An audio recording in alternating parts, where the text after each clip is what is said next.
Hello बच्चों, welcome back to Dhyanam classes. Dhyanam classes में आप सबका स्वागत है। सबसे पहले राधे राधे, जय श्री कृष्णा।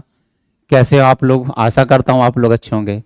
तो चलिए, आप लोगों ने लंबा छुट्टी लिया दीपावली से छठ तक का, तो अब समय आ गया है। अब फिर से आपको पढ़ाई पे लौटना है और बहुत सारा मेहनत करना है ताकि एग्ज़ाम में आप अच्छा से अच्छा कर सको, अच्छे से अच्छे स्कोर कर सको। तो चलिए, आज मैं आप लोगों के लिए बायोकेमिस्ट्री का दूसरा चैप्टर पढ़ाने जा रहा हूं जिसका नाम है पॉलीमर्स। तो मैंने आप लोगों को पहले बायो मोलिकुल्स पढ़ा चुका हूं। जिन बच्चों ने अभी तक हमारा लेक्चर नहीं देखा है पुराना, वो जाके हमारे यूट्यूब चैनल पे अवेलेबल है, आप वहां से देख सकते हैं और फिर आप इस चैप्टर को पढ़ सकते हैं। तो चलिए, आज की क्लास की शुरुआत करने जा रहा हूँ। मेरा नाम है रवि रंजन और आप देख रहे हैं ध्यानम क्लासेस।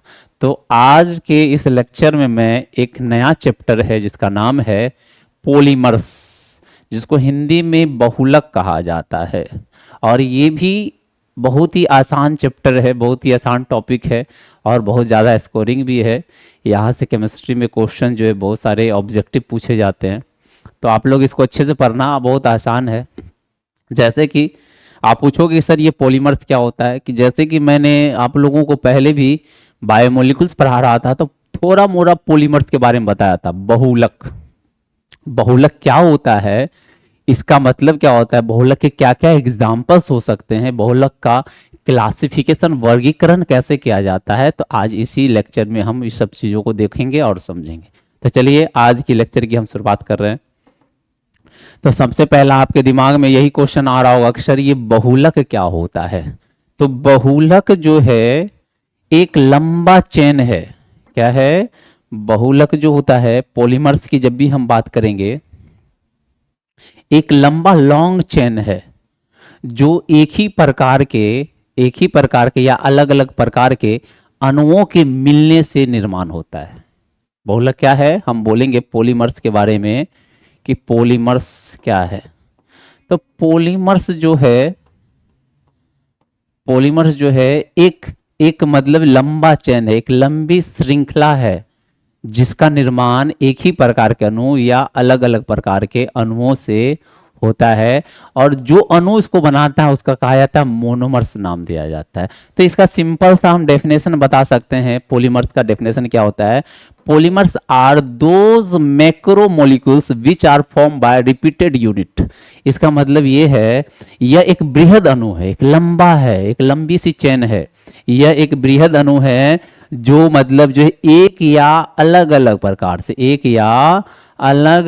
प्रकार के अणुओं के रिपीट होने से बनता है। एकदम अच्छे से आप समझ लेना, ये क्या कह रहा है, ये मतलब एक बृहद अणु है। बृहद मतलब एक लंबी सी चेन है जो कैसे बना है, एक ही प्रकार के या अलग अलग प्रकार के अणुओं के मिलने से, रिपीट करने से, वही बार बार रिपीट होगा, उसी के रिपीट करने से जो मतलब जो हमारे पास मतलब जो कंपाउंड बनते हैं उसी का नाम है पॉलीमर्स, जिसको हिंदी में अपने लोग कहते हैं बहुलक।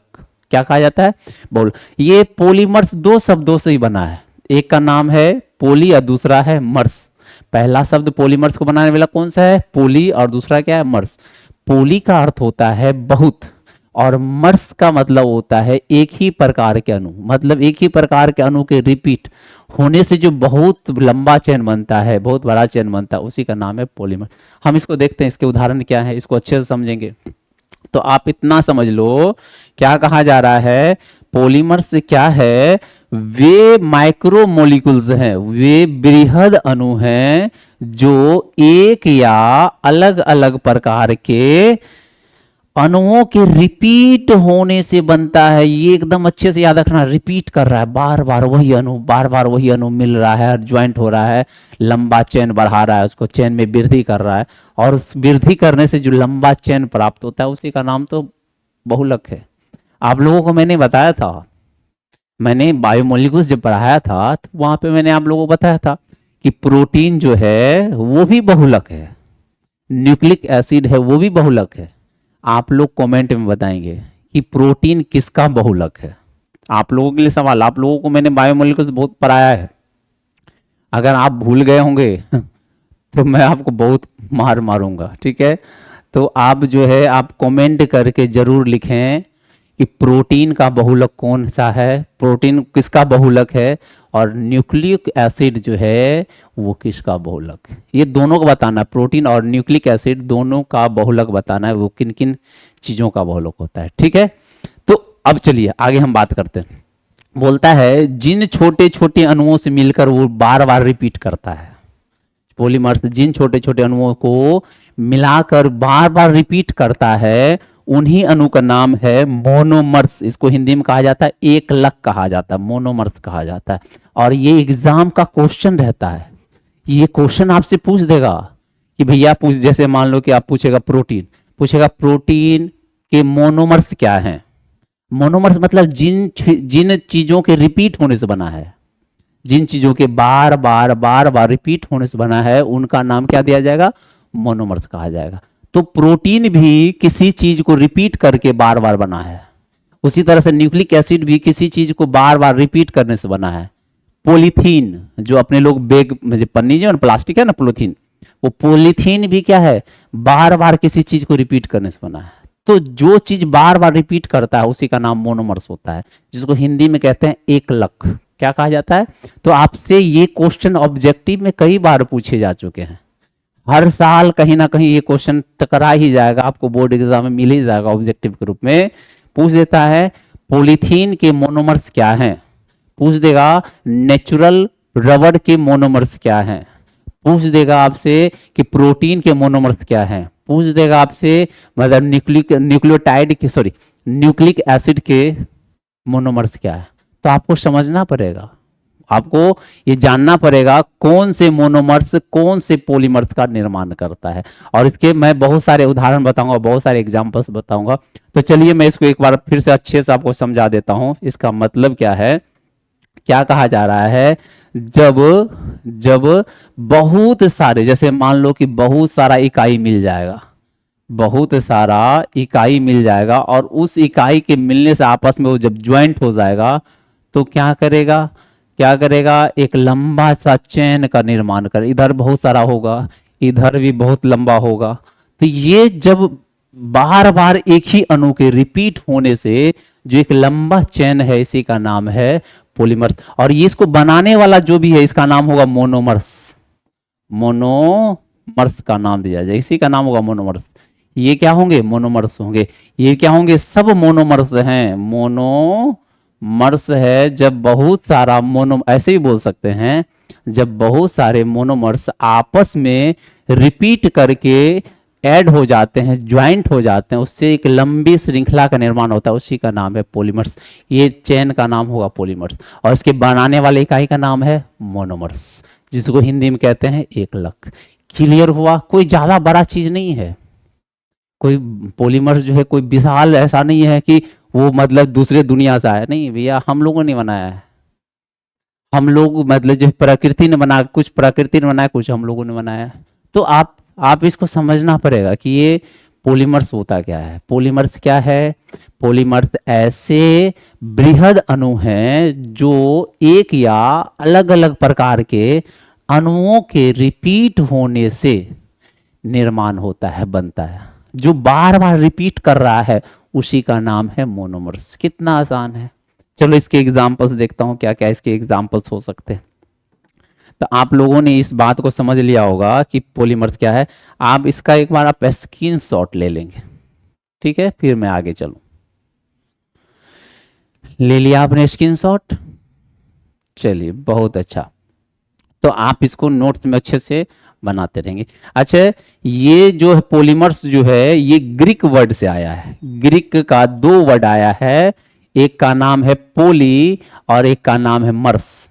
पोली का मीन्स होता है जो बहुत सारे संख्या में, उसी को कहते हैं पोली, बहुत। और मर्स का मतलब है भाग, जो बहुत सारे भागों को मिलाकर एक लंबा चेन बनेगा, उसी का नाम है पॉलीमर्स कहा जाएगा। क्लियर हो रहा है। पॉलीमर्स कौन से शब्द हैं, ग्रीक वर्ड है। ग्रीक कितने वर्ड से बने हैं, दो वर्ड से, एक का नाम पोली है, दूसरे का नाम है मर्स। पोली का मतलब क्या हो जाएगा, पोली का मतलब हो जाएगा मेनी, मेनी मतलब बहुत, और मर्स का मतलब भाग, जो बहुत सारे भागों को मिलाकर एक लंबी श्रृंखला वाली चेन बनेगा, उसी का नाम हो जाएगा पॉलीमर्स कहलाएगा। और ये जो मॉलिक्यूल्स बनेंगे, पॉलीमर्स बनेंगे, ये एक्चुअली में वास्तविकता ये है कि बहुत सारे मोनोमर्स ने इसको बनाया है, तो इसका वेट बहुत ज्यादा हो जाएगा। तो कहा जाता है इसका जो मोलिकुलर वेट होता है वो उच्च होता है, हाई होता है, हाई मोलिकुलर वेट वाला होता है।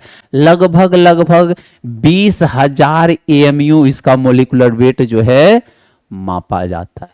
किसी भी पॉलीमर्स का आप उठा के देखो, उसका 20,000 AMU जो है उसका मोलिकुलर वेट होता है। क्योंकि बहुत सारे मोनोमर्स ने इसको बनाया है, इसलिए इसका मोलिकुलर वेट, आणविक भार जो है बढ़ जाता है। यहाँ पे एक मतलब डायग्राम भी दिया गया है, आप इस डायग्राम को देख के समझ सकते हो, सोच सकते हो। जैसे मान लो कोई ये मतलब एक लंबा सा चेन बनाया है, आप क्या देख रहे हो, ये बहुत सारा एक लंबा सा चेन बना है और ये सब जो है आपस में जुड़ के एक लंबा चेन बना दिया है। बहुत सारे अणु थे, मान लो ए अणु का नाम ए बोल दिए, कुछ भी बोल सकते हो आप। ए प्रकार का अणु था और वो बार बार रिपीट करके ज्वाइंट होके लंबा चेन बनाया, इसी का नाम है पॉलीमर्स। और ये जो बार बार अणु रिपीट हो रहा है, इसी का नाम है मोनोमर्स कहा जाता है। एकलक कहते हैं, क्या कहते हैं, एक, हिंदी में एकलक और इंग्लिश में कहा जाता है मोनोमर्स कहा जाता है। तो ये डायग्राम आपको बनाना है नोट्स में, ठीक है, जैसा ये डायग्राम दिया ताकि आपको समझ में आए ये क्या है। अब मैं पूछूंगा ये क्या है, तो बोलोगे, आप बोलोगे सर ये तो एक ही प्रकार के अणु है जो बार बार रिपीट हो रहा है। ये ए है तो यहाँ भी ए, यहाँ ए, फिर यहाँ ए, फिर यहाँ ए, और ये सब आपस में जुड़ चुके हैं और जुड़ने के बाद एक लंबा चेन बनाया है। इसी लंबा चेन का नाम क्या है, पॉलीमर्स है। और ये जिन अणु से ये बना है, किन से बना है, बोलोगे सर ए प्रकार का अणु है, इसी ए प्रकार के अणु को कहेंगे मोनोमर्स कहेंगे। क्लियर हो रहा है कि जो पॉलीमर्स को बनाने वाले छोटे अणु हैं जिनसे बार बार रिपीट होके लंबा चेन बना है, उस रिपीटेड यूनिट को ही, जो बार बार रिपीट हो रहा है उसको क्या कहेंगे, रिपीटेड यूनिट। जो वो रिपीटेड यूनिट ही है उसी का नाम क्या दिया गया है, मोनोमर्स कहा गया। क्लियर है, आप इसका एक बार स्क्रीनशॉट ले लेंगे, फिर मैं आगे बढ़ूं,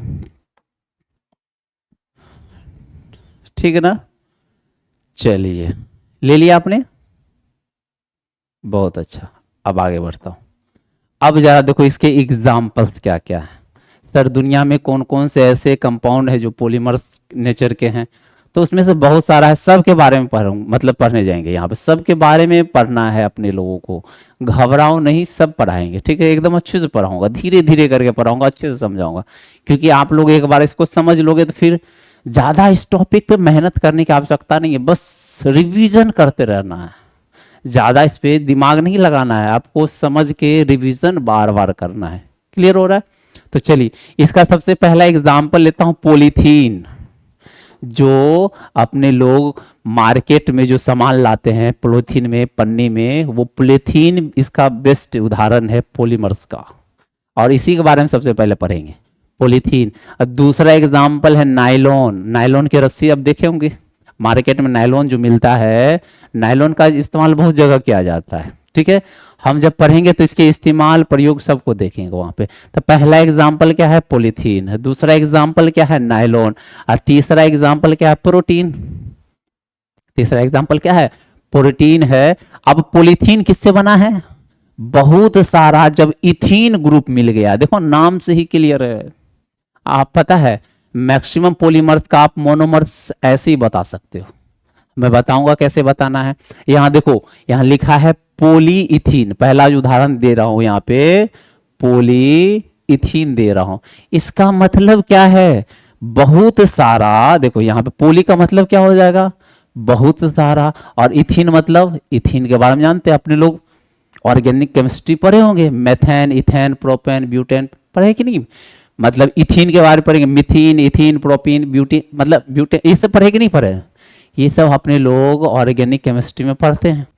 और वहां से यहाँ पे हमको क्लियर है कि इथेन में 2 कार्बन है, मेथेन, इथेन 2 कार्बन वाला है, मेथेन कितने कार्बन वाला है, 1 कार्बन वाला है, मेथेन, इथेन, प्रोपेन, प्रोपेन में कितना, 3, ब्यूटेन 4, पेंटेन 5, हेक्सेन 6, इस तरह से पढ़ते हैं ना, हेप्टेन ऑक्टेन पढ़ते कि नहीं पढ़ते हैं? तो बुआ आपको ये समझना पड़ेगा, जब बहुत सारा इथीन आके जुड़ जाएगा तो पॉलीथीन का निर्माण कर लेगा। मैं पूछूंगा पॉलीथीन का निर्माण कैसे होता है, तो आप यहां नाम देख कर ही बता सकते हो सर, बहुत सारा इथीन ग्रुप जब आ जाते हैं तो पॉलीथीन का निर्माण होता है। उसी तरह से नायलॉन में जब बहुत सारे, यहां आप देखो, उसी तरह से हम क्या बोलेंगे, प्रोटीन में जब बहुत सारे एमाइनो एसिड आ जाते हैं, क्या आ जाते हैं, एमाइनो एसिड आ जाते हैं, तो किसका निर्माण कर लेते हैं, प्रोटीन का निर्माण कर लेते हैं। उसी प्रकार से हम लोग आप लोग को बताया था न्यूक्लिक एसिड। न्यूक्लिक एसिड कैसे बनता है, जब बहुत सारे न्यूक्लियोटाइड आ जाते हैं तो किसका निर्माण करते हैं, न्यूक्लिक एसिड का निर्माण कर लेते हैं। सेम उसी प्रकार से मतलब जो है, यही तो बोला था पॉलीमर्स क्या है। पॉलीमर्स मैंने इसी के बारे में तो आप लोगों को समझाया था, पॉलीमर्स है क्या। एक्चुअली में पॉलीमर्स क्या है, जब बहुत सारे ग्रुप एक ही प्रकार का या अलग अलग प्रकार का आके वही चीज बार बार रिपीट हो रहा है, बार बार रिपीट हो रहा है, लंबा चेन बना लिया पॉलीमर्स से। क्या क्या उदाहरण दे सकते हो, पहला उदाहरण पॉलीमर्स दे देंगे, सॉरी पॉलीथीन दे देंगे, दूसरा उदाहरण नायलॉन दे देंगे, तीसरा उदाहरण हम प्रोटीन दे देंगे। प्लास्टिक, मार्केट में जो भी प्लास्टिक मिलता है वो क्या है, वो पॉलीमर्स है। रबर हम लोग जो इस्तेमाल करते हैं रबर्स का, टायर बनाने के लिए, जूते बनाने के लिए, बहुत सारे प्रोडक्ट में रबर्स का इस्तेमाल होता है। ये रबर्स क्या है, पॉलीमर्स है। समझ में आ रहा है। सेल्यूलोज, याद करना, सेल्यूलोज के बारे में मैंने पढ़ा था, याद करो। सेल्यूलोज किससे बना है, शुगर से। कौन से शुगर से, ग्लूकोज से। सेल्यूलोज स्टार्च के बारे में मैंने आप लोगों को पढ़ाया है बायोमोलिकुल्स में। आप बताओगे कमेंट में सेल्यूलोज किसका बना है, कौन से ग्लूकोज से मिलकर बना है, अल्फा डी ग्लूकोज है या बीटा डी ग्लूकोज का पॉलीमर है, आप लिख के बताओगे, ठीक है, कमेंट में करोगे। तो ये सब क्या है, ये सब एग्जाम्पल्स हैं, उदाहरण से, ठीक है। इसी तरह से दुनिया में बहुत सारे उदाहरण, बहुत सारे एग्जाम्पल्स जो है पॉलीमर्स के होते हैं। लेकिन सभी को क्या क्या है, कैटेगराइज किया गया, वर्गीकरण किया गया, क्लासिफिकेशन किया गया है। पॉलीमर्स को अलग अलग भागों में बांटा गया है, क्लासिफिकेशन किया गया है। एक सब चीज को एक जगह मिला के हम लोग नहीं पढ़ सकते, सबके नेचर के आधार पे पढ़ना होता है, नेचर में बांट दिया जाता है ताकि हम लोगों को पढ़ना समझना आसान हो जाए। एक ही मिला के पढ़ेंगे तब तो फिर मतलब कचरा हो जाएगा। तो हमें बांटना पड़ेगा, डिवाइड करना पड़ेगा, अलग अलग कैटेगरी बनानी पड़ेगी, उसकी अलग अलग वर्ग बनाना पड़ेगा, और उसी के बारे में हम एक एक करके पढ़ेंगे। तो चलिए आप इसका पहले स्क्रीनशॉट ले लेंगे, फिर मैं आगे बढ़ूं। ले लिया आपने, चलिए बहुत अच्छा। अब आगे देखो, अब एक प्रोसेस है, क्या प्रोसेस है, बहुलीकरण, जिसको कहते हैं पॉलीमराइजेशन। क्या कहा जाता है, पॉलीमराइजेशन कहा जाता है, बहुलीकरण कहा जाता है। आप पूछोगे सर बहुलीकरण क्या होता है, बहुलक तो समझ गए हम लोग। तो एक बात समझो आप, जिस प्रक्रिया के द्वारा, जिस प्रोसेस के द्वारा पॉलीमर्स का निर्माण होता है, उसी प्रक्रिया का नाम है बहुलीकरण, जिसको कहते हैं पॉलीमराइजेशन। जिस प्रक्रिया से पॉलीमर्स बनेगा उसी प्रक्रिया का नाम है बहुलीकरण। क्लियर हो गया, कुछ नहीं है बहुलीकरण। तो कहा जाता है बहुलीकरण कि बहुलीकरण क्या है, कि वह प्रक्रिया है जिसमें मोनोमर्स मिलाकर बहुलक का निर्माण किया जाता है। किसको मिलाकर, मोनोमर्स को। अरे मोनोमर्स मिलाएंगे तभी तो बहुलक बनेगा ना। तो बहुलक बनाने का जो प्रक्रिया है उसी का नाम कहेंगे बहुलीकरण, पॉलीमराइजेशन कहा जाता है। अब कहा जाता है क्लासिफिकेशन ऑफ पॉलीमर्स, पॉलीमर्स का वर्गीकरण। अभी जस्ट हमने बताया था कि हमें क्लासिफाइड करना पड़ता है, तब जाके उसका हम लोग पढ़ाई करते हैं, तब जाके उसको अच्छे से हम अध्ययन कर पाते हैं। ऐसे मिला देंगे तो नहीं हो पाएगा। तो चलिए देखते हैं कि बहुलक का वर्गीकरण कैसे कैसे किया गया है। तो इसका भी वर्गीकरण करने का, इसका भी क्लासिफिकेशन करने का बहुत सारे तरीके हैं, बहुत सारा वे है जिससे इसको हम वर्गीकरण करते हैं। तो पहला तरीका है एकलक के आधार पर, उसमें मोनोमर्स के आधार पर पढ़ेंगे कि मोनोमर्स कैसा है, वो एक ही प्रकार का मोनोमर्स वाला है या अलग अलग प्रकार के मोनोमर्स से मिलकर बना है। तो पहला वर्गीकरण करने जा रहे हैं classification on the basis of monomers. इसका मतलब है मोनोमर्स के मतलब एकलक के आधार पर हम वर्गीकरण करेंगे। किसके आधार पर करेंगे? एकलक। आप बोलोगे सर ये एकलक के आधार पर वर्गीकरण क्या होता है, इसका मतलब क्या है? तो जैसे जो पॉलीमर्स बना है वो एक ही प्रकार के मोनोमर से मिलके बना है या अलग अलग प्रकार के मोनोमर से मिलके बना है, उसके आधार पर वर्गीकरण करना है। अगर एक ही प्रकार के मतलब जो है मोनोमर्स के एक ही प्रकार के मोनोमर से अगर निर्माण हुआ है तो उसको कहेंगे होमोपोलीमर कहा जाएगा। और अलग अलग मोनोमर्स आके पॉलीमर्स बनाया है उसको कहा जाएगा कोपोलीमर्स कहा जाएगा। तो चलो इसको हम देखते हैं, इसको समझते हैं। तो पॉलीमर्स है ये मतलब जो है मोनोमर्स के आधार पर पॉलीमर्स को दो भागों में बांटा गया है। एक को कहा गया है होमोपोलीमर्स, कहा जाता है समबहुलक। एक को दूसरे कहा गया कोपोलीमर्स, सहबहुलक। समबहुलक और सहबहुलक में अंतर है, ये याद रख लेना। मोनोमर्स के आधार पर पॉलीमर्स को दो भागों में बांटा गया है। कौन कौन सा? एक का नाम है होमोपोलीमर्स, दूसरे का नाम है कोपोलीमर्स। होमोपोलीमर्स अब किसको कहा जाता है? जो मोनोमर्स एक ही प्रकार के मोनोमर्स हो उसको कहा जाएगा होमोपोलीमर्स। जैसे जैसे आप याद करो प्रोटीन। प्रोटीन किससे बना है? Amino acid, amino acid, amino acid, amino acid. मतलब जितना भी मोनोमर्स है सब एमाइनो एसिड ही है। और एमाइनो एसिड मिला तो क्या बन गया? प्रोटीन। आप याद करो कि हम बात करते हैं सेल्यूलोज का। सेल्यूलोज कैसे बना था? Glucose glucose glucose glucose glucose glucose, एक ही प्रकार का ग्लूकोज था और सब मिला सेल्यूलोज बना। याद करो आप nucleic acid, nucleotide nucleotide nucleotide nucleotide. मतलब यहां पर जो मोनोमर्स है एक ही प्रकार के, वो अलग अलग नहीं है। इसलिए जिसमें एक ही प्रकार के मोनोमर्स होते हैं उसी मोनोमर्स को उसी मतलब पॉलीमर्स को कहा जाता है होमोपोलीमर्स। और जिसको बनाने वाला अलग अलग मोनोमर्स आते हैं उसको कहा जाता है कोपोलीमर्स। क्लियर हो रहा है? बहुत आसान है, कुछ नहीं है। बहुत बोले ना कि ये टॉपिक इतना आसान है, बस एक बार समझ लो, ज्यादा मेहनत करने की आपको आवश्यकता नहीं है। आप इसका एक बार क्या करेंगे, स्क्रीनशॉट ले लेंगे, फिर मैं एक एक करके देखूंगा कि होमोपोलीमर्स क्या होता है और कोपोलीमर्स क्या होता है। स्क्रीनशॉट लिया आपने? चलिए बहुत अच्छा है। अब आगे बढ़ते हैं। अब पहला नंबर आता है होमोपोलीमर्स। तो किसको कहा जाता है होमोपोलीमर्स? कहा गया यहाँ पे वे बहुलक जिसमें एक ही प्रकार के अणु, ये याद रखना, कितने प्रकार के अणु हैं? एक ही प्रकार के अणु बार बार रिपीट करने से जो पॉलीमर्स बनता है उसी का नाम है होमोपोलीमर्स कहा जाता है। एग्जाम्पल है पॉलीथीन। अभी जस्ट बताया ना कि जब बहुत सारा इथीन आपस में जुट जाएगा तो पॉलीथीन बनाएगा। उसी तरह से पॉलीप्रोपीन, ये भी प्लास्टिक ही है, ये भी एक थैले का ही काम करता है। पॉलीप्रोपीन देखेंगे सब। पॉलीप्रोपीन जो है बहुत सारा प्रोपीन मिल जाएगा तो पॉलीप्रोपीन बनेगा। यहां नाम है पॉलीइस्टर, या मतलब मतलब जो पॉलीएस्टेरीन। जब बहुत सारे एस्टेरीन मिल जाएंगे तो पॉलीएस्टेरीन का नाम निर्माण होगा। टेफ्लॉन, विनाइल क्लोराइड, पीवीसी जिसको कहते हैं। इसके आगे है बुना एन रबर। देखो बुना एन रबर होता है, बुना एस रबर वो अलग है, ये बुना एन रबर है।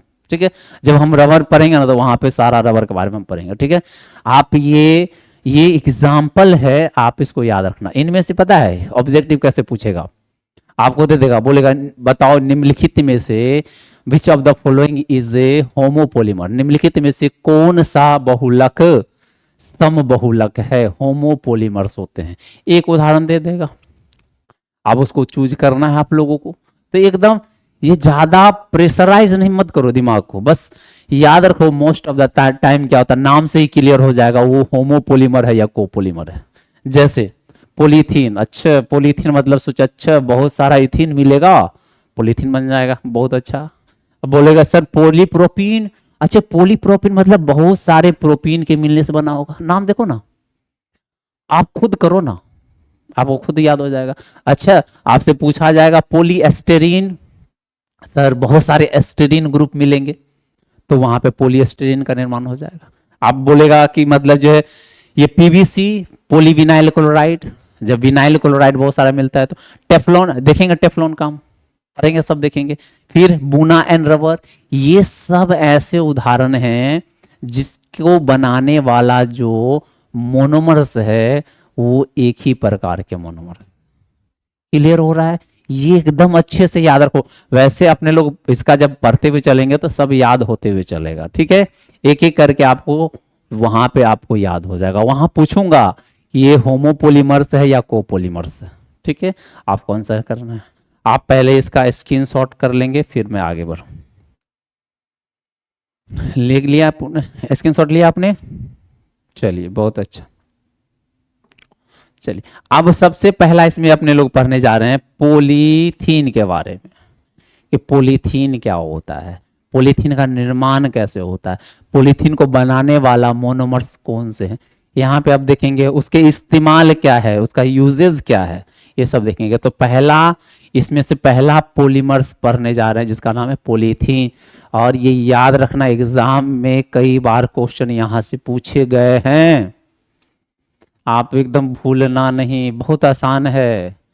हाँ, अब इसको हम देखते हैं कैसे ये बना है, कैसे निर्माण हुआ है।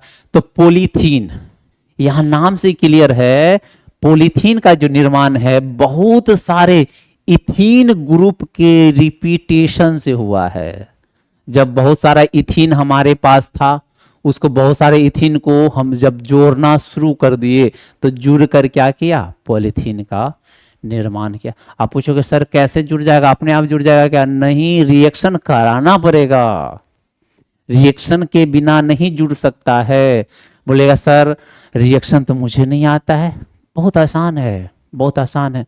आप समझो, अब केमिस्ट्री का एक गोल्डन रूल, जब कभी भी दो अणु डबल बॉन्ड या ट्रिपल बॉन्ड के साथ, ट्रिपल डबल बॉन्ड या ट्रिपल बॉन्ड को तोड़कर जब कोई अणु जुटता है, वहां से वाटर नहीं निकलेगा। और जहां पे OH ग्रुप टूट के अगर किसी को जोड़ेगा तो वहां से वाटर निकलेगा। यही नियम है। कोई दो अणु आपस में कैसे जुड़ेंगे, उसका नियम है। डबल ट्रिपल बॉन्ड टूटा, पाए बंधन टूटा, वहां से एक भी वाटर मॉलिक्यूल्स बाहर नहीं निकलेगा, अपने आप जुड़ जाएगा।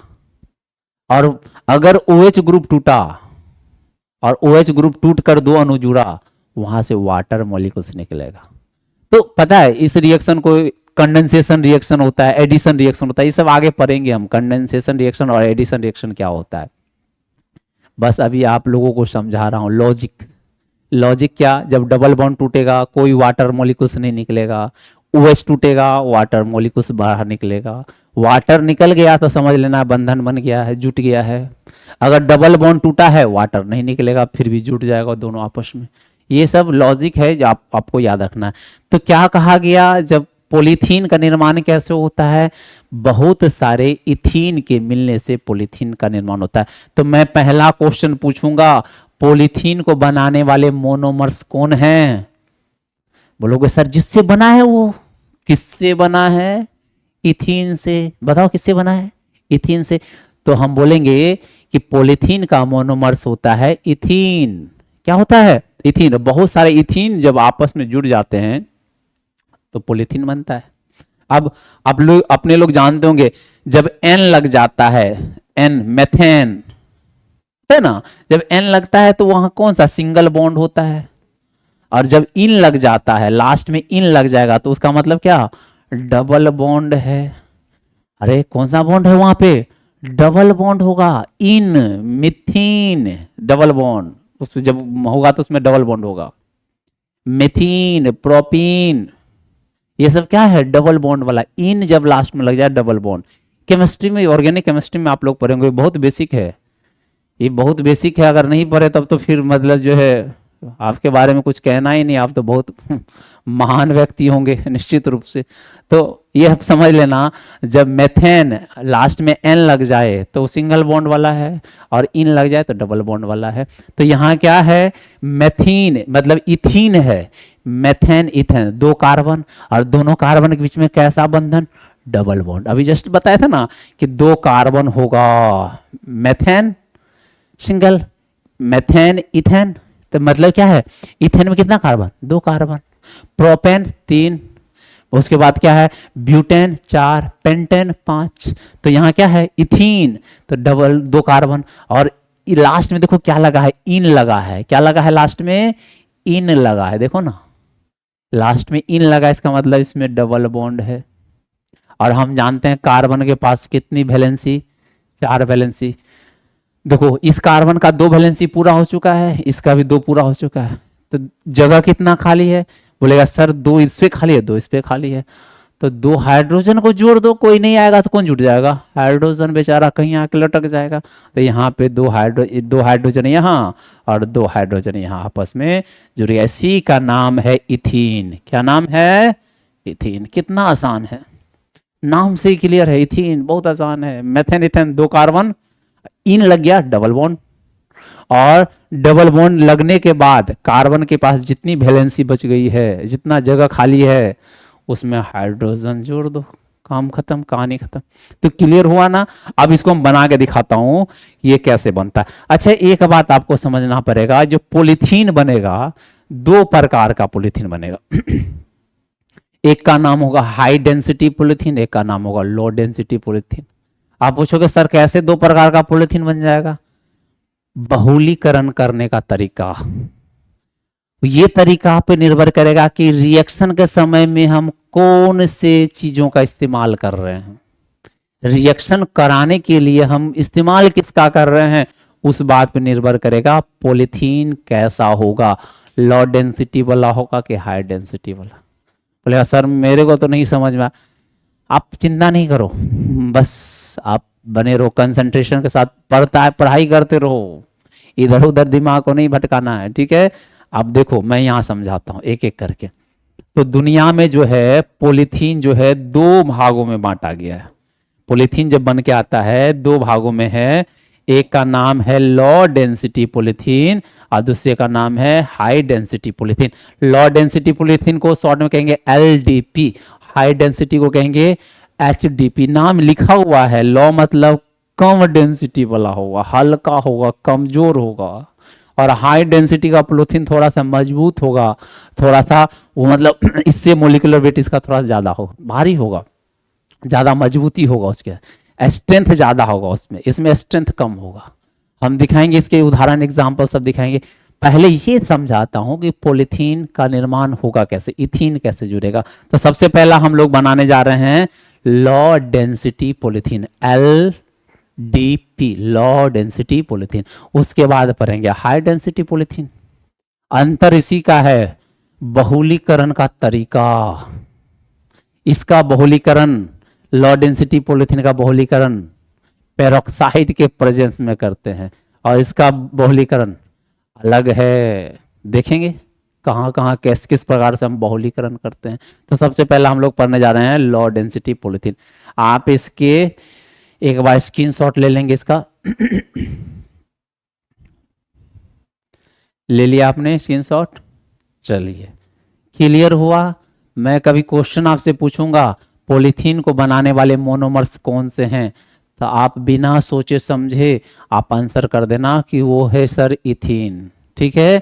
पूछूंगा पॉलीथीन कितने प्रकार से प्राप्त होते हैं, दो प्रकार से। कौन कौन सा पॉलीथीन प्राप्त होते हैं, लो डेंसिटी पॉलीथीन और हाई डेंसिटी पॉलीथीन, बस कहानी खत्म। अब अपने लोग पढ़ने जा रहे हैं लो डेंसिटी पॉलीथीन को पढ़ने जा रहे हैं। अच्छा लो डेंसिटी पॉलीथीन कैसे बनता है, पॉलीथीन बनता कैसे है, इस बात को समझाते हैं, ठीक है।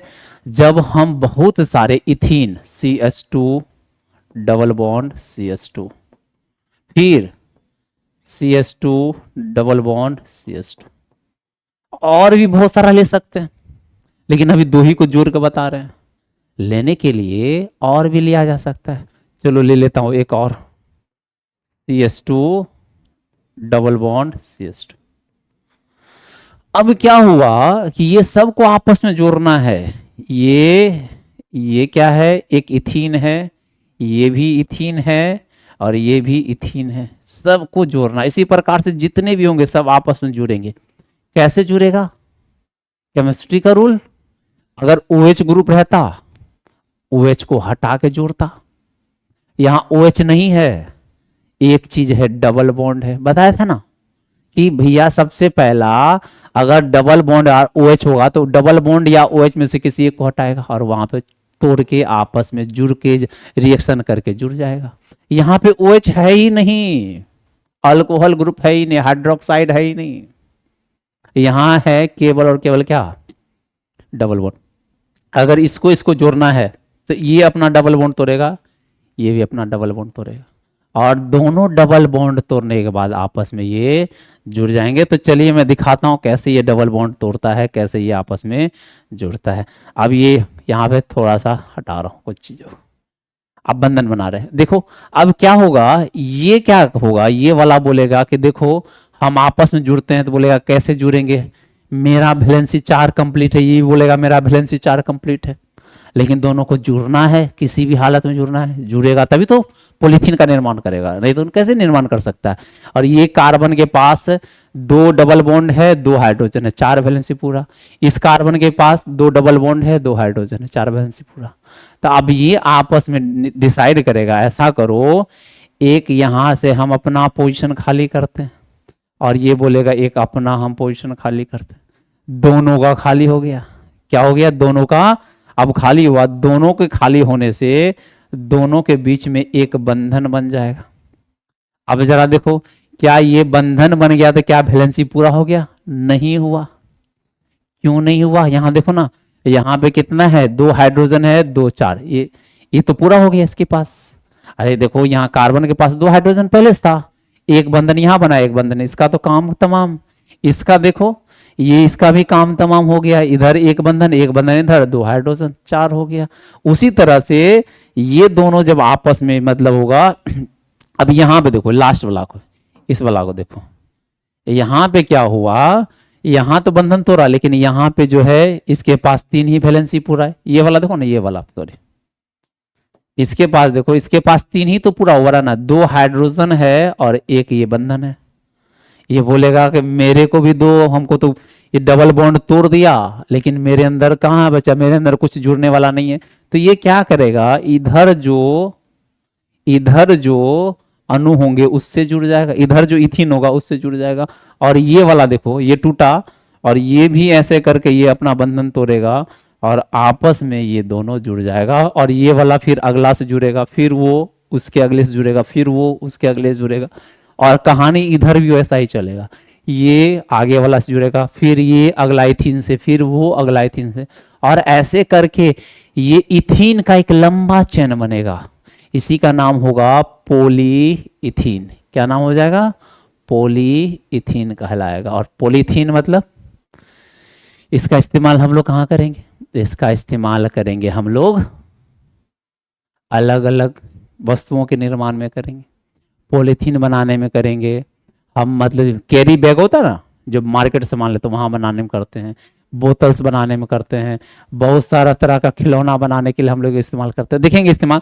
पहला पॉलीथीन बनाने के लिए आपने सीखा कि किस तरह से इथीन को जोड़ा जाता है, यहाँ से डबल बॉन्ड टूटेगा तब जगह खाली होगा, तब आपस में जुड़ेगा। अच्छा, ये डबल बॉन्ड को तोड़ने का 2 तरीका, एक तोड़ेंगे एक तरीका से तो उससे लो डेंसिटी पॉलीथीन मिलेगा, और एक तरीका अलग है उससे तोड़ेंगे हाई डेंसिटी मिलेगा। सबसे पहला हम लोग लो डेंसिटी पॉलीथीन पढ़ने जा रहे हैं। अब क्या कहा जा रहा है, लो डेंसिटी पॉलीथीन में रिएक्शन के समय में हम पेरोक्साइड का इस्तेमाल करते हैं। पेरोक्साइड मतलब वहां पे ऑक्सीजन की प्रेजेंस है। अगर पेरोक्साइड की उपस्थिति में इथीन मॉलिक्यूल्स को आपस में जोड़ा जा रहा है, इथीन का बंधन बनाया जा रहा है, तो वहां से जो पॉलीथीन मिलता है वो लो डेंसिटी वाला मिलता है। अब बोले सर लो डेंसिटी वाला पॉलीथीन कैसे मिलेगा? जस्ट देखेंगे, पहले इसका रिएक्शन को देख लेते हैं। क्या क्या कहा जा रहा है कि जब हमारे पास ये कौन सा ग्रुप था, इथीन था। अब देखो ना ये कौन सा है, हमारे पास इथीन है। अब इथीन को क्या किया गया, O2 की अल्प मात्रा ऑक्सीजन की मात्रा लो लेकिन कम लो, या नहीं तो पर ऑक्साइड की उपस्थिति में जब हम 350 से 370 केल्विन तापमान पे रखेंगे और उसका प्रेशर जो होना चाहिए 1000 से 2000 एटीएम होना चाहिए, एटमॉस्फेरिकल प्रेशर होना चाहिए कितना, 1000 से 2000। और जैसे ही इस कंडीशन में आप इथीन को रखोगे तो वो पॉलीथीन में कन्वर्ट हो जाएगा, और वो पॉलीथीन जो मिलेगा वो लो डेंसिटी पॉलीथीन मिलेगा। अब रिएक्शन कैसे हो रहा है यहाँ पे, आप सिंपल सा बात करना, क्या यहाँ पे हमने इथीन ले लिया CH2 डबल बॉन्ड CH2, और कितने संख्या में लेंगे, n संख्या में, देखो ना कितने संख्या में ले रहे हैं, n संख्या में, बहुत सारा इथीन ले रहे हैं। अब क्या किया गया, इसको यहां पर रिएक्शन कराया गया किसके प्रेजेंस में, पर ऑक्साइड के प्रेजेंस में, पर ऑक्साइड के प्रेजेंस में जो है इसको रिएक्शन कराए। पर ऑक्साइड ले सकते हो या O2 की अल्प मात्रा, ऑक्सीजन की कम मात्रा में ले सकते हो। और कितना तापमान, 350 से 570 के बीच रहना चाहिए। कितना एटमॉस्फेरिकल प्रेशर होना चाहिए, 1000 से 2000 के बीच होना चाहिए। इस कंडीशन में जैसे रखोगे तो देखो ये कैसे बनेगा, अब यहां देखते रहना, ये डबल बॉन्ड हटेगा, सिंगल बॉन्ड बनेगा, और यहां CH2 था CH2, फिर यहां CH2। अब देखो ये सिंगल बॉन्ड हटा, सिंगल, ये जो पाई बॉन्ड टूटा, इसके पास अब सिंगल बॉन्ड बचा, और सिंगल बॉन्ड बचने के कारण जो है यहां पर इसके पास एक बंधन बनाने की वैलेंसी खाली हो गई। कार्बन के पास 4 था वैलेंसी, अब देखो यहां इसके पास कितना बचा, 2 हाइड्रोजन और एक सिंगल बॉन्ड, कितना 3। इसके पास देखो 2 हाइड्रोजन, एक सिंगल बॉन्ड, 3। मतलब दोनों के पास एक एक पोजीशन खाली हो गया, और उस एक पोजीशन खाली हुए पोजीशन पे दूसरे इथीन को लाके जोड़ लेगा, तो इसका जगह तो खाली हो गया, किसका, इसका जगह, तो इधर इसका जगह खाली हो गया और इधर भी इसका जगह। ये लाइन जो दिखा रहे हैं, ये एरो जो दिखा रहे हैं, ये लाइन ये दिखा रहा है कि ये इथीन के पास एक जगह खाली हो गया, इधर भी एक जगह खाली हो गया, और यही जोड़ता चलेगा कितने संख्या में, n संख्या में। देखो ना, इसको दिखाएंगे, ये बड़े वाले ब्रैकेट के अंदर डाल के नीचे में n लिख देंगे, तो इसका मतलब ये है कि ये n संख्या में मिलेगा, और इसी का नाम होगा लो डेंसिटी पॉलीथीन, LDP कहा जाएगा। क्या कहा गया इसको, LDP। तो LDP की प्राप्ति कैसे होती है, अब बताओ कैसे होती है। मैंने समझाया क्या, जब बहुत सारे इथीन को किसमें, पर ऑक्साइड के प्रेजेंस में जब बहुलीकरण कराया जाता है तो लो डेंसिटी पॉलीथीन की प्राप्ति होती है। आप पूछोगे सर ऐसा क्यों, लो डेंसिटी पॉलीथीन क्यों, क्योंकि पेरोक्साइड का एक नुकसान है। क्या नुकसान है, नुकसान ये है कि ये जो लंबा चेन मिलेगा, ये याद रखना, ये जो पॉलीथीन का, ये क्या है, ये पॉलीथीन का चेन है। अभी जैसे बहुत सारा इथीन इथीन जुड़ा, और इसी तरह से इसके जितने भी चेन प्राप्त होंगे, जितने भी चेन प्राप्त होंगे पॉलीथीन का, इस चेन में पेरोक्साइड के कारण जो है फ्री रेडिकल्स आयन का निर्माण हो जाता है। आप पूछोगे सर फ्री रेडिकल्स आयन क्या होता है, अब मैं समझाता हूं फ्री रेडिकल्स आयन क्या होता है। पेरोक्साइड के प्रेजेंस में, पेरोक्साइड की उपस्थिति में एक घटना घट जाता है इसके साथ ये जो चेन है, इसके नीचे कुछ जो है एटम आके लटक जाते हैं। ये ऐसा लगेगा कुछ आके इससे जुड़ गया है, और इसी का नाम है फ्री रेडिकल्स आयन। और ये फ्री रेडिकल्स आयन है, और सब में ऐसा ही होगा, जितना चेन होगा उसमें कुछ एक्स्ट्रा मटेरियल, जो एक्स्ट्रा एटम जो है बाहर की ओर क्या होते हैं, लटक गए हैं। और इसके लटक जाने से, सब में ऐसा ही हो रहा है, इसके लटक जाने से ये जितने भी चेन है आपस में एक जगह अच्छे से क्या होते हैं, चिपक नहीं पाते हैं, बीच में गैप रह जाता है, और इसी गैप के कारण इसका डेंसिटी, घनत्व जो है कम मिलता है और कमजोर रह जाता है। जरा सोच के देखो ना, जरा सोच के देखो, मेरे पास 2 मार्कर है, ठीक है। और दोनों मार्कर के बीच में कुछ मतलब जो कुछ कण नहीं लगा है, दोनों को आपस में रख कर चिपका दो, दोनों एक जैसा चिपक जाएगा, दोनों के बीच में एक जरा गैप नहीं रहेगा। लेकिन अगर सोचो इस मार्कर में छोटा छोटा बिंदा बिंदा करके कुछ उभार निकला हुआ है और एक मार्कर उसमें भी उभार निकला, फिर दोनों को चिपकाएंगे तो क्या होगा, दोनों प्रॉपरली आपस में चिपक नहीं पाएगा, और चिपक नहीं पाएगा तो गैप रह जाएगा। ऐसे देखोगे तो आप पता चलेगा कि आसपास वो गैप रह गया है, और गैप रह जाने से वो पॉलीथीन कमजोर हो जाता है। और ये गैप क्यों रह गया, क्योंकि ये जो इथीन का चेन मिला, जितना भी इथीन का लंबा चेन मिला, जब उसको आपस में हम जोड़ना शुरू किए तो वो आपस में अच्छी तरीका से चिपक नहीं पाए। क्यों, क्योंकि उसके बीच में कुछ एटम्स बाहर आ गए थे। वो कौन सा एटम था, फ्री रेडिकल्स आयन। ये याद रख लेना, ये एकदम अच्छे से याद रखो, ये क्या है, फ्री रेडिकल आयंस का निर्माण हो गया था। और फ्री रेडिकल आयन का निर्माण क्यों हुआ था, पेरोक्साइड के प्रेजेंस में हुआ था। पेरोक्साइड के साथ रिएक्शन कराओगे तो हमेशा फ्री रेडिकल्स आयन बनेगा, और फ्री रेडिकल्स आयन जैसे बनेगा तो ये सभी जो है लंबा चेन इथीन का आपस में वो अच्छे से चिपक नहीं पाएंगे, उसके बीच में गैप रह जाएगा, और उसी गैप के कारण अब पॉलीथीन का जो स्ट्रक्चर है कमजोर रह जाता है। उसी पॉलीथीन का नाम है LDP, low density polythene. Clear हो रहा है? तो चलो इस बात को हम देख लेते हैं कि क्या क्या हो रहा है यहाँ पे। अब देखो कहा जाता है जब इथीन को O2 की अल्प मात्रा या पेरोक्साइड की उपस्थिति में कितना तापमान यहां दिया गया है 473 केल्विन, मतलब ये ऑप्टिमम टेम्परेचर है। यहां रेंज दिया गया 350 से 570, तो इसमें से एक ऑप्टिमम टेम्परेचर हम मान लेते हैं कितना है, 473 केल्विन तापमान, और कितना प्रेशर, 1000 से 2000, कितना मान लो 1500 प्रेशर, 1500 ATM पे रखेंगे तो किसका निर्माण हो जाएगा, पॉलीथीन का निर्माण हो गया। ये याद रखना, स्ट्रक्चर भूलना नहीं, बहुत आसान है। बहुत सारे इथीन को जोड़ देंगे, पॉलीथीन बन जाएगा। पेरोक्साइड की उपस्थिति में जोड़ेंगे, लो डेंसिटी पॉलीथीन बनेगा। और लो डेंसिटी पॉलीथीन के लिए कितना तापमान रखते हैं, रेंज बता देगा 350 से लेकर कितना 570, और कितना प्रेशर रखना है 1000 से 2000, किसके प्रेजेंस में, O2 की अल्प मात्रा या पेरोक्साइड। इसका एक बार स्क्रीनशॉट ले लेंगे आप, फिर आगे चलता हूं।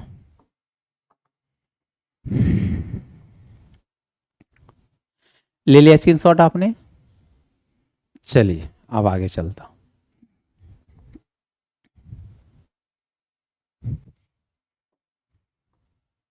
क्लियर हुआ? चलिए अब क्या कहा जाता है, पेरोक्साइड की उपस्थिति में रिएक्शन कराने पर पॉलीथीन में क्या बनते हैं, फ्री रेडिकल्स आयन। बताया था ना क्या बन रहा है, फ्री रेडिकल्स आयन का निर्माण होता है जो हाईली अनस्टेबल होता है, और इसी के कारण क्या होता है, लो डेंसिटी पॉलीथीन का निर्माण हो जाता है। और ये लो डेंसिटी पॉलीथीन का खासियत क्या है, केमिकली इनर्ट होता है, इस पर केमिकल का, रसायन का कोई प्रभाव नहीं पड़ता है। अरे पॉलीथीन पर केमिकल का ज्यादा प्रभाव नहीं है, इसलिए बोला गया है केमिकल इनर्ट। इनर्ट मतलब क्या, वो केमिकल से रिएक्शन नहीं करता है, रसायन से कोई भी केमिकल है उस पर उसका कोई प्रभाव नहीं पड़ता। दूसरा, यह विद्युत धारा के प्रतिरोधी होते हैं। आप देखना कहीं वायर कट जाता है, अपने लोग के पास अगर सेल्लो टेप नहीं है, चिपकाने वाला टेप नहीं होता है, तो अपने लोग वहां पे पॉलीथीन को लपेट देते हैं ताकि करंट ना लगे। क्यों, क्योंकि हम जानते हैं पॉलीथीन के आर पार करंट नहीं पार हो सकता है। ये क्या है, मतलब जो रेसिस्टेंट होता है किसका, विद्युत धारा, इलेक्ट्रिकली रेसिस्टेंट है, और क्या है इसके साथ साथ केमिकली भी इनर्ट है, केमिकल का इस पर कोई प्रभाव नहीं पड़ता। तो इसका गुण है, ये याद रखना, लो डेंसिटी पॉलीथीन का क्या गुण है, केमिकली इनर्ट है और विद्युत धारा का ये विरोधी होता है, और इसका टेंसाइल स्ट्रेंथ कम होता है क्योंकि ये डेंसिटी कम है। आप इस पॉलीथीन को, टेंसाइल स्ट्रेंथ मतलब क्या, जब इसको खींचोगे जल्दी टूट जाएगा, ज्यादा लंबा तक नहीं जाएगा। आप देखो ना मार्केट में बहुत सारा पॉलीथीन है, ब्लैक वाला जो मिलता है, जिसमें हम लोग मार्केट से सब्जी लाते हैं या मार्केट से सामान, तो उसमें ब्लैक पॉलीथीन देता है। एक ब्लैक पॉलीथीन कमजोर आता है, आप उसमें ज्यादा रख दोगे तो फट जाएगा। वो जो थैला है प्लास्टिक का, वो थैला क्या है, लो डेंसिटी पॉलीथीन है, जो आप कुछ भी रखो तो फट जाएगा जल्दी, कि उसको खींचोगे वो ज्यादा खिंचाएगा नहीं, वो फट जाता है, बीच से ही फट जाता है। तो वो कौन सा पॉलीथीन है, लो डेंसिटी पॉलीथीन है, जो जल्दी फट जाए, लो डेंसिटी एलडीपी है, जो ना फटे एचडीपी है। देखेंगे एचडीपी को तो ये बात आप समझ लेना, इसका टेंसाइल स्ट्रेंथ, टेंसाइल का मतलब क्या, उसमें जो खींचने की क्षमता है कम है, इसलिए वो जल्दी टूट जाता है, फट जाता है। और इसका टेंसाइल स्ट्रेंथ कम कारण लचीला होता है। टेंसाइल स्ट्रेंथ क्या होता है, इसका कम होता है, जिसके कारण से ये जल्दी फट जाता है, जल्दी टूट जाता है। आप इसका एक बार स्क्रीनशॉट ले लेंगे, फिर आगे बढ़ो। लिया स्क्रीनशॉट आपने, चलिए अब देखो ये डायग्राम बनाना है, लो डेंसिटी पॉलीथीन का है। इसमें क्या हो रहा है, ये जो चेन है किसका है, इथीन का चेन है, ये इथीन का चेन है, ये इथीन का चेन है। अच्छा, ये इथीन के चेन पर ये क्या लटका हुआ है, फ्री रेडिकल्स आयन लटके हुए हैं। देखो ना, ये क्या लटका हुआ है, फ्री रेडिकल्स आयन लटके हुए हैं। अच्छा, फ्री रेडिकल्स आयन लटकने से क्या हुआ, ये दोनों चेन में आपस में गैप रह जाएगा। जब इसको आप ज्वाइंट करोगे, एक साथ लाओगे एक जगह पे और जोड़ने का कोशिश करोगे, उसके बीच में गैप रह जाता है, और वही गैप के कारण पॉलीथीन जो है लो डेंसिटी पॉलीथीन में ये बदल जाता है। क्लियर हो रहा है कि नहीं हो रहा है? आप इसका भी एक बार स्क्रीनशॉट ले लेंगे, इसको भी बनाएंगे। लो डेंसिटी पॉलीथीन क्या है, और इस पर क्या है, ये फ्री रेडिकल, इसका नाम क्या है, free radical ion, radical ion. और ये क्यों बना है, क्यों बना है, याद रखना, पेरोक्साइड के कारण। ले लिया आपने स्क्रीनशॉट इसका, ठीक, बहुत अच्छा। चलिए अब आगे बढ़ता हूं। ये फ्री रेडिकल्स आयन के कारण बना है। अच्छा, इसका इस्तेमाल कहाँ हो रहा है, पॉलीथीन बैग बनाने में इस्तेमाल कर रहे हैं, मतलब जो फिक्सेबल बोतल बनाने के लिए कर रहे हैं, पाइप बनाने के लिए कर रहे हैं। आप देखो ना, ये वाला बोतल आप देखो, मतलब मेडिकल स्टोर में देखे होंगे, जो हाइड्रोजन मिलता है, अरे हम लोग जानते हैं ना, हाइड्रोजन पेरोक्साइड जो मिलता है इसी बोतल में मिलता है। अब ये मतलब दबाओगे जल्दी पचक जाएगा, छोड़ोगे और ज़्यादा इसमें मतलब कुछ ज़्यादा इसमें आप प्रेशर डालोगे तो फट जाएगा, ये तुरंत बोतल, बहुत कमज़ोर बोतल होता है। ये लो डेंसिटी पॉलीथीन है। ये सब आप देख रहे हो, ये सब भी लो डेंसिटी पॉलीथीन का ही बना हुआ है। जो प्लास्टिक मार्केट में सबसे कमज़ोर है वो लो डेंसिटी पॉलीथीन है। क्या है वो, लो डेंसिटी पॉलीथीन। इसका इस्तेमाल हम कैरी बैग के रूप में करते हैं। देखो ये प्लास्टिक, हम लोग ये प्लास्टिक जो है घर वर को बनाने के लिए या पानी से बचने के लिए करते हैं कि नहीं करते हैं। आप धूप में रख दो, मतलब 6 महीना के अंदर ही धूप में खराब हो जाता है। क्यों, ये फट जाता है, अपने आप फट जाता है। क्यों फट गया, लो डेंसिटी पॉलीथीन था। आप ये देख लो, ये पॉलीथीन, ये भी लो डेंसिटी पॉलीथीन है। आप यहाँ देखो, ये सब बोतल, ये जो बोतल को ढकने वाला पॉलीथीन है, ये कौन सा है, लो डेंसिटी। थोड़ा सा उसको करो फट जाएगा, ठीक है। ये सब इस्तेमाल हो रहा है लो डेंसिटी पॉलीथीन का, ठीक है। तो चलिए आज के लिए इतना ही क्लास रखते हैं, अगले दिन पढ़ेंगे हाई डेंसिटी पॉलीथीन, उसको बनाने का तरीका को समझेंगे। चलिए आज के लिए इतना ही। आप लोग पढ़ते रहें, हंसते रहें, मुस्कुराते रहें। कल मिलता हूँ आपसे। थैंक यू, धन्यवाद।